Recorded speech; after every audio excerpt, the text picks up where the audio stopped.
Let's now study capacitors in series and capacitors in parallel. First, let's study capacitors in series. Okay. When you have a number of capacitors, they can be connected in series or in parallel. Series means we're going to connect one capacitor after another one. Okay, let me draw that for you. So let's see this. Let me draw first capacitor. Let this be the first capacitor.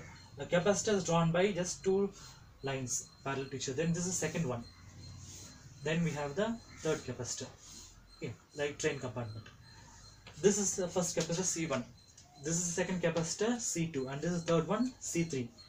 Then you connect it to a cell like this way. Okay, so this is a positive and this is a negative.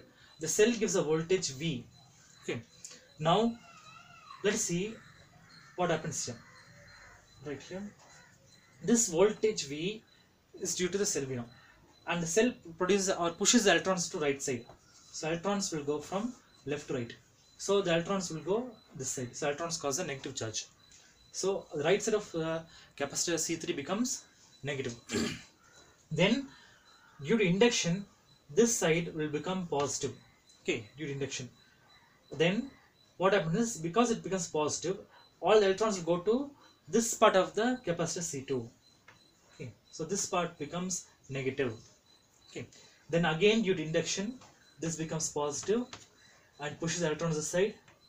This side becomes negative, and due to induction, this becomes positive this way.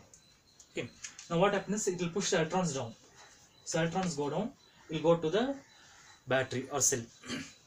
Now what happens is, this is the direction of the electronic current. Okay, now instead of having three capacitors, we can write as an equivalent capacitor. Okay, or a single capacitor. So let me draw that for you. So it's like just like a single capacitor like this way. Then we have a cell down. So this single capacitor we write as CS, the capacitance in series. Then this will be the positive and this is the negative. The battery voltage is V. Okay. Now let us see an equation for the capacitance in series. Okay. So in this case, you notice that the charge that is given by the cell is constant here. So we can write here charge Q is constant. The symbol of charge is Q. Okay. Now we must find what is the voltage. Okay. What happens to voltage? Remember, in series the voltage divides here. So across the first capacitor you will get the voltage V1. Across the second one you will get the voltage V2. And across the third one you will get here voltages V3. Okay. So let me write that for you. So V is equal to V1 plus V2 plus V3. So we get three voltages, V1 plus V2 plus V3. Okay, if you add these three, you get the voltage here.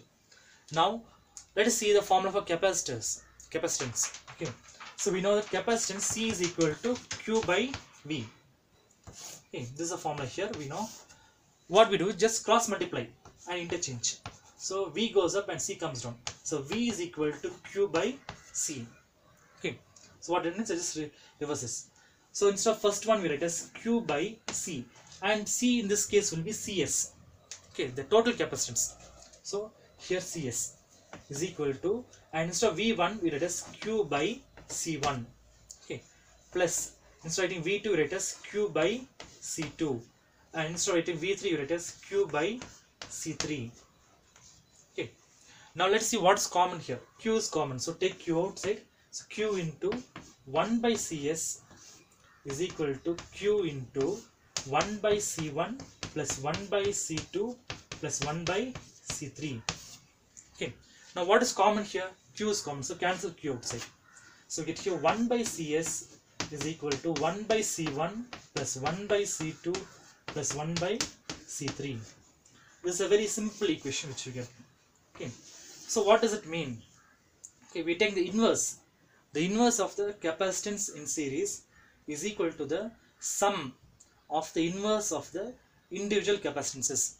Okay, that means what? In simple terms, if you have three capacitors, okay, when you combine them in series, the total capacitance will be less than the least capacitor. Okay, value of the least capacitor. So this is an equation for capacitors in series.